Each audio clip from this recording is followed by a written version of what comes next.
अच्छा जी, ये हमारा क्वेश्चन है नॉन प्रॉफिट ऑर्गेनाइजेशन का फरवरी मार्च 20-32 का A2 non profit organisation.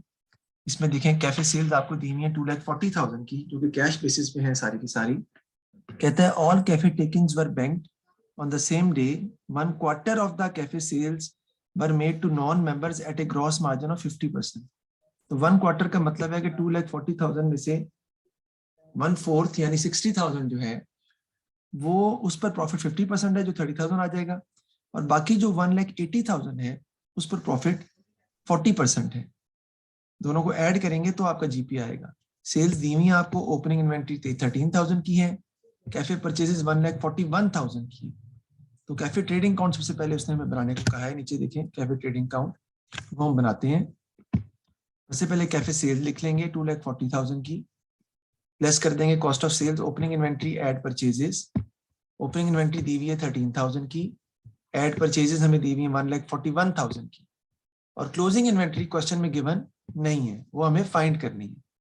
GP हम डायरेक्टली फाइंड कर सकते हैं, वो मैं फाइंड करने जा रहा हूं, क्योंकि उसने कहा है कि 2,40,000 का 60,000 पर 50% है आपका जीपी, और बाकी जो बचेंगी 1,80,000 की उस पर आपका जीपी 40% है। तो 72,000 प्लस 30,000 आपका जीपी जो आ जाएगा वो आ जाएगा 102,000। अब सेल्स में से आप जीपी माइनस कर दें तो आपके पास कॉस्ट ऑफ सेल्स आ जाएगी 1,38,000 की। इधर 13,000 प्लस 1,41,000, और उसमें से कुछ माइनस हुआ था तो आपके पास आया था ना 1,38,000 कॉस्ट ऑफ सेल्स का। तो 13,000 प्लस 1,41,000 में से आप ऐड करके माइनस कर दें 1,38,000, तो आपके पास क्लोजिंग इन्वेंट्री की वैल्यू आ जाएगी।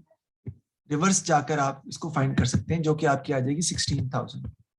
ये क्लोजिंग इन्वेंट्री की वैल्यू हमने फाइंड कर ली, विच इज 16,000। ये कैफे ट्रेडिंग अकाउंट हमने जो है वो बना दिए। कैफे वेजेस में देख लो अगर है कि नहीं जी। Cafe wages recognised in the income and expenditure account was 46,000। Cafe wages हैं वो भी हम यहाँ से माइनस करेंगे 6,000 की।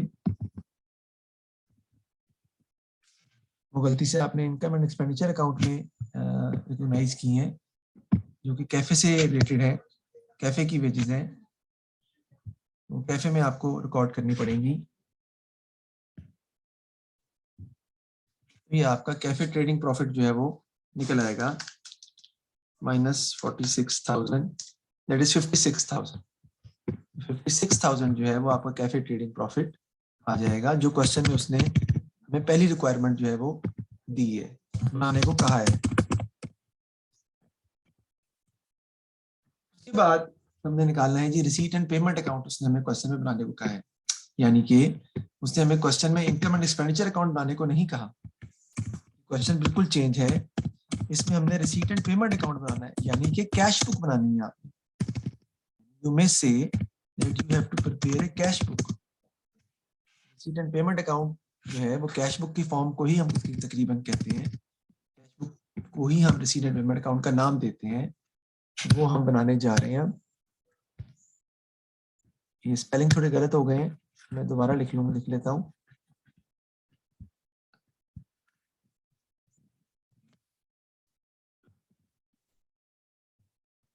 तो रिसीट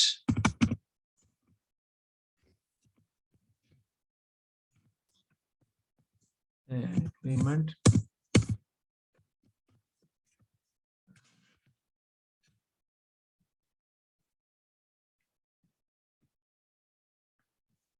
वो हमने जो है यहाँ बनाना है। और बेसिकली क्वेश्चन में हमें रिसीट एंड पेमेंट अकाउंट ही पूछा है। Question doesn't require us to prepare income and expenditure account. हमें रिसीट एंड पेमेंट अकाउंट ही बनाने को क्वेश्चन में कहा है उसने। तो सारी बात है, इसका ब्रॉड डाउन बैलेंस आपका आएगा कैश का।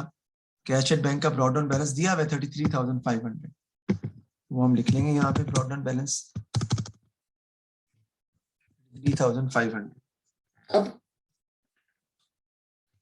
हमें आगे इसको सॉल्व करना था, या हम सॉल्व करेंगे इससे आगे इसको 33,500 से ऑनवर्ड्स। ये देखें जी, बैंक 33,500 का दिया हुआ है आपको, आपके सामने है। उसके बाद आपने बनाना है रिसीट एंड पेमेंट का अकाउंट। तो रिसीट एंड पेमेंट का अकाउंट जब हम बनाते हैं तो आपको पता है सबसे पहले हमें कैश सेल्स सारी हैं ही कैश सेल्स, तो वो आपके आ जाएंगी 2,40,000 की डेबिट साइड पर, क्योंकि कैश डेबिट हो रहा है किसकी वजह से, सेल्स की वजह से। सेल्स सब की सब जो है वो है ही कैश पे। हम इजीली यहाँ पर लिख सकते हैं कैश सेल्स 2,40,000। उसके बाद सब्सक्रिप्शन रिसीव्ड के लिए हमें सब्सक्रिप्शन का अकाउंट बनाना पड़ेगा, जो मैं आपके सामने बनाता हूँ, क्योंकि उसके बगैर आप इसको सब्सक्रिप्शन रिसीव्ड की अमाउंट निकाल नहीं सकते। क्योंकि सब्सक्रिप्शन जो हमें है दी हुई है क्वेश्चन में, वो मैं आपको दिखा दूं जरा। नीचे देखें, the club had prepared the income and expenditure account for the year ended 31 December. The following items were shown in the income and expenditure account. ये सब्सक्रिप्शन 3,22,000 की मिली नहीं है आपको, this is not the cash amount, this is the amount which has been written in the income and expenditure account. Administrative expenses भी income and expenditure account के दिए हैं और डेप्रिसिएशन भी दी हुई है। Prepare the receipt and payment account for the year ended 31 दिसंबर। हमने basically receipt and payment account इस क्वेश्चन में बनाना है। ऑल टुगेदर इसने क्वेश्चन का जो कॉन्सेप्ट है वो चेंज किया है। सब्सक्रिप्शन हमें दी हुई है 3,22,000 की, इसकी मदद से हम बेसिकली सब्सक्रिप्शन अकाउंट बना के सब्सक्रिप्शन रिसीव्ड की फिगर जो है वो हम फाइंड करेंगे। हम फाइंड करते हैं सब्सक्रिप्शन अकाउंट, हम यहाँ पे बना लेते हैं। I will not write the proper account. मैं बस उसकी अमाउंट से लिखूंगा।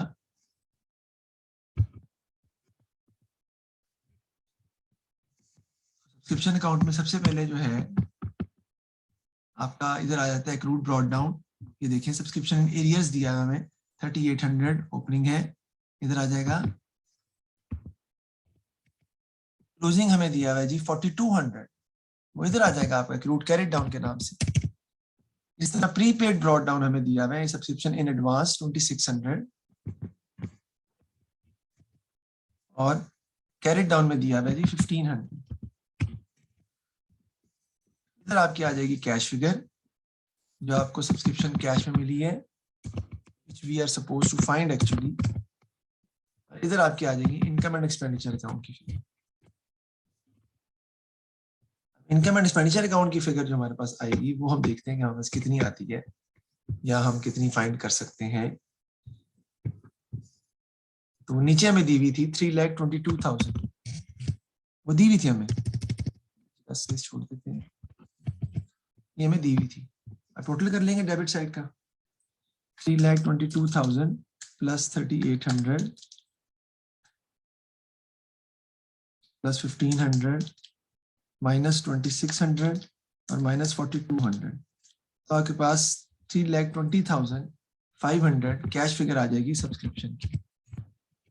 ये भी हमें रिसीव हुआ है, सब्सक्रिप्शन रिसीव हुई है इस साल 3,20,500 की, जो मुझे लिखनी पड़ेगी अपने अकाउंट के अंदर। कौन से अकाउंट के अंदर? रिसीट एंड पेमेंट अकाउंट के अंदर सब्सक्रिप्शन जो मुझे रिसीव हो रही है वो मुझे लिखनी पड़ेगी।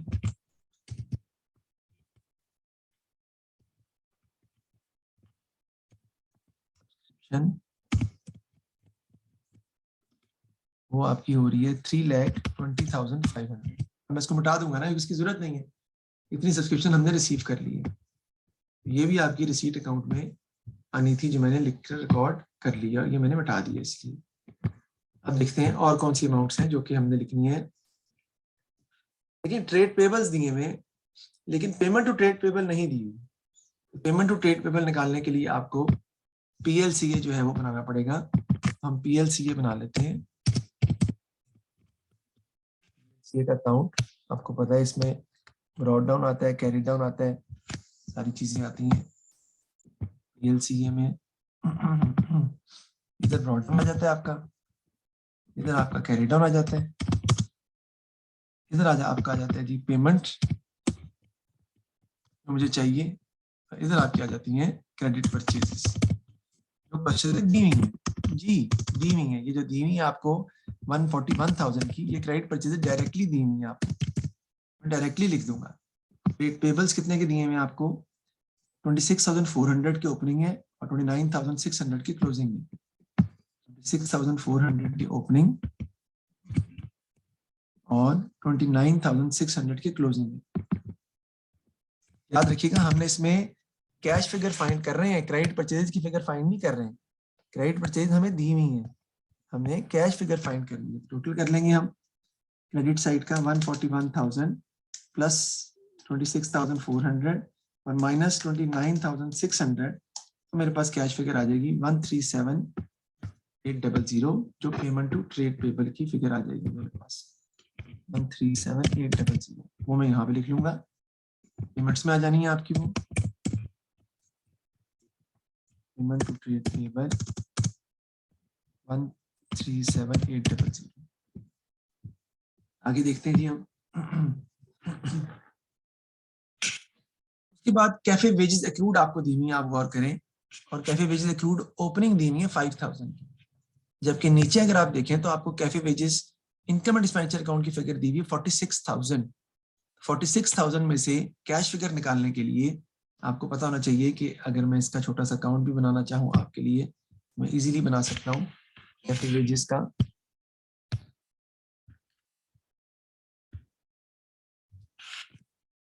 कैफे वेजेस का अकाउंट मैं ओपन करने चाह रहा हूँ। इसमें क्रूड दी हुई थी आपको 5,000 की, जो कि इस साइड पे आ जाएगी, और income and expenditure account figure दी हुई है जो इस साइड पर ही आएगी कैफे वेजेस की।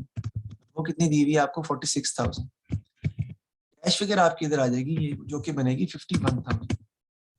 आपने ये वेजेस कैश में पे किए हैं 51,000, तो ये कैफे वेजेस 51,000, ये भी हमने रिकॉर्ड कर लिया। याद रखिएगा हम रिसीट एंड पेमेंट अकाउंट बना रहे हैं, हम इनकम एंड एक्सपेंडिचर अकाउंट नहीं बना रहे, तो हमें कैश फिगर्स चाहिए सारी की सारी।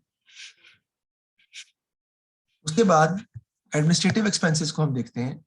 एडमिनिस्ट्रेटिव एक्सपेंसेस के बारे में क्या दिया है, तो cafe equipment, furniture, cafe inventory, subscription advance, cafe trade payable, cafe wages accrued, cash at bank. Administrative expenses के बारे में कोई ओपनिंग क्लोजिंग नहीं दिया हुआ, जितने एडमिन एक्सपेंसेस हैं वो सारे आपने पे कर दिए। 251100 के आ जाएंगे एडमिन एक्सपेंसेस।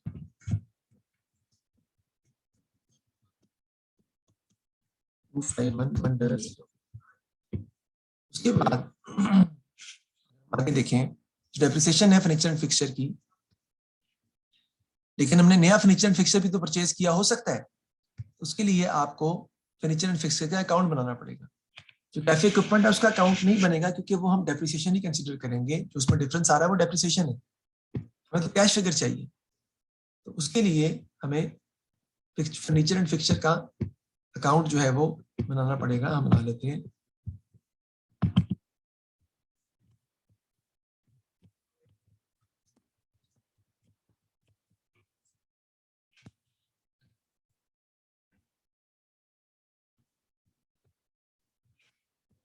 सबसे पहले हमारा जो नोट डाउन आ जाएगा,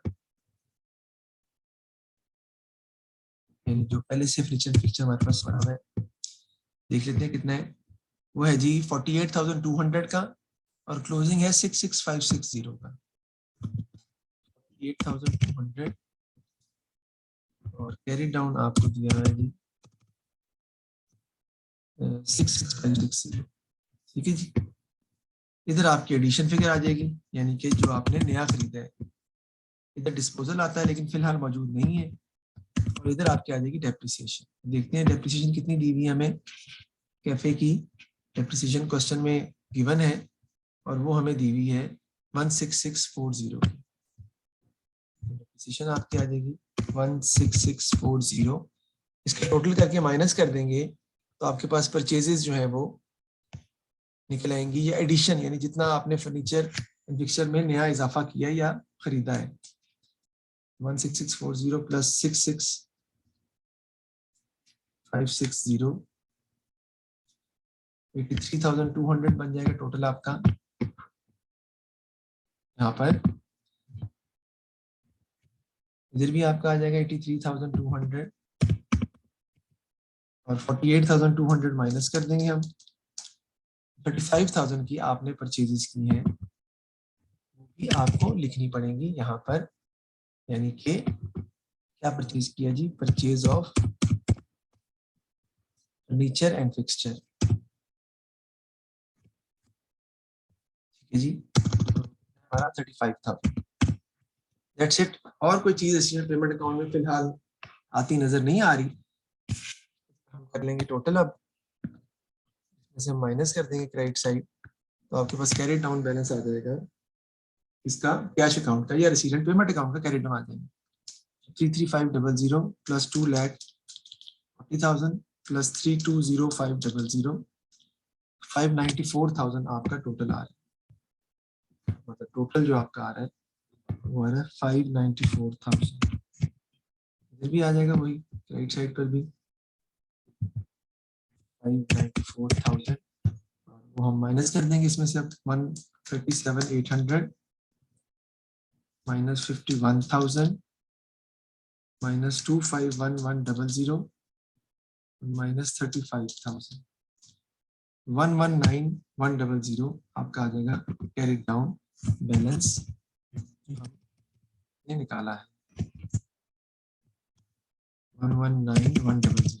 ये हमने रेसिडेंट पेमेंट अकाउंट जो है वो बनाकर दिखा दिया है जिस क्वेश्चन में रिक्वायरमेंट थी, और ये कैरी डाउन कैश फिगर का हमने फाइंड कर लिया। तो ये था हमारा क्वेश्चन, जो कि जरा टेक्निकल क्वेश्चन था, रेसिडेंट पेमेंट अकाउंट बनाना इसमें था। अब नेक्स्ट क्वेश्चन इससे आपने घर में खुद करना है। अच्छा, आगे इसको देखने क्या कहता है, ये तो खैर सिंपल है। ट्रेयर is aware that in early 2020 the club will receive two sums of donations from two wealthy members. One donor intends his donation to be used for maintaining the general running of the club in future years. The other donor intends his donation to be used for building a swimming pool in a few years' time. Explain the appropriate accounting treatment for the donation for maintaining the general running of the club in future years. तो वो जो general running club में general running expenses में आप उसको लिखते जाएंगे वक्त के साथ साथ, और जो स्विमिंग पूल के लिए आपने फ्यू ईयर टाइम में लिख लिया है उसको आप एक्यूमुलेटेड फंड के साथ लिखेंगे, ठीक है, क्योंकि because that is going to be use for a specific purpose. लेकिन जो जनरल रनिंग क्लब के लिए आपने डोनेशन लिया है वो हर साल एक्सपेंस, बल्कि एक्सपेंस में कन्वर्ट होता जाएगा। जितने सालों में आप फ्यूचर ईयर्स के अंदर जनरल रनिंग एक्सपेंस को इस्तेमाल करना चाह रहे हैं उतने सालों में वो एक्सपेंस में कन्वर्ट होता जाएगा। जबकि स्विमिंग पूल जो है उसको आप एक्यूमुलेटेड फंड के साथ लिखेंगे और वो with the passage of time convert नहीं होगा, क्योंकि वो एक स्पेसिफिक पर्पस के लिए इस्तेमाल किया जाए तो एक्यूमुलेटेड फंड के साथ लिखा जाएगा। In view of the large cash balance, the committee is thinking of making a distribution to its existing members, just like paying a dividend to the shareholders. Advise the committee whether or not the proposed distribution should be made. Justify your answer. Dividend is supposed to be paid to the shareholders because they are owners of the business. They have taken the risk in the business by investing in the business, and their purpose is to earn profit. The purpose behind the scene to invest as a shareholder is to earn profit. A non-profit organization is not basically, there is no payment of dividend, there is no profits distribution to the members of the club, there is no drawings even. तो हम उनको distribution नहीं करेंगे, हो नहीं सकती है, क्योंकि वो वेलफेयर ऑफ द सोसाइटी के लिए बनाया जाता है, कम्युनिटी को सर्विसेज प्रोवाइड करने के लिए बनाया जाता है। जैसे कि वेलफेयर इंस्टीट्यूशंस हैं, आगा खान क्लब हो, आगा खान हॉस्पिटल हो गया, शौकत खानम हॉस्पिटल हो गया, फिर और चैरिटेबल इंस्टीट्यूशंस जो हैं सारे, ये सब इसमें शामिल होते हैं। हॉस्पिटल, स्कूल्स, ट्रस्ट्स, ये सब शामिल होते हैं। तो इनमें कोई ओनर नहीं होता जिसको प्रॉफिट मेकिंग के लिए बनाया जाए, ये it's non profit making organisation. ये हमने कर लिया। इससे नेक्स्ट क्वेश्चन आप घर में कीजिएगा, क्यों? क्योंकि उसमें भी रेसिडेंट पेमेंट अकाउंट ही आपने बनाना है, बाकी सब कुछ बना हुआ है, आपने रेसिडेंट पेमेंट अकाउंट ही बनाना है। तो आप बनाइएगा और फिर इसमें मसला हुआ तो मुझे बताइएगा। यहाँ पर हमारा चैप्टर ये खत्म हो जाता है नॉन प्रॉफिट ऑर्गेनाइजेशन का। अब कल हम नया चैप्टर स्टार्ट करेंगे, ठीक है जी। थैंक यू वेरी मच, अल्लाह हाफिज।